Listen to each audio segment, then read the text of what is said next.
Cześć, tutaj Oliwia. Dzisiaj chciałam wam pokazać, jak zrobić takie oto pośladki z modeliny. Ja teraz akurat jestem w trakcie robienia kolejnej dziewczyny z modeliny, chociaż wam jej nie pokażę, bo ostatnia dziewczyna, którą wam pokazywałam, chociaż na pewno nie oglądaliście tylko filmiku, bo od razu go usunęłam, bo mi ta dziewczyna nie wyszła. Wolę robić takie dziewczyny na osobności, więc przejdźmy do tych pośladków. Na początku. Teraz zniszczę. Żeby nie było, że mnie widać. To ja. Na początku robicie taką kulkę.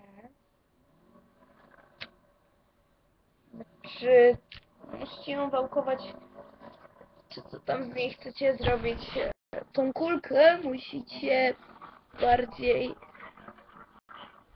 tak duże, porządne kółka robić. Okej. Mi wyszło takie coś, taka kulka. O, to przecinacie teraz to na pół.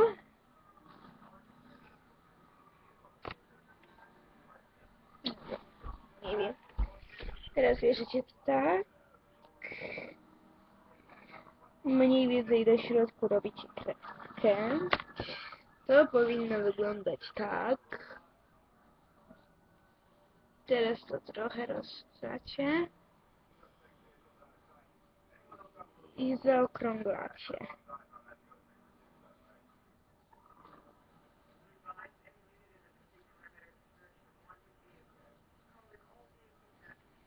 Proszę. Oto są już w pełni gotowe pośladki. Możecie, potrzebny jest do tego na pewno nóż. Sorry, że tak na końcu mówię. Nóż. On musi być dosyć ostry na końcu. Brązowa albo kremowa modelina. No i oczywiście piekarnik, żeby móc sobie to potem wysuszyć. No dobra, to wszystko. Pa, pa!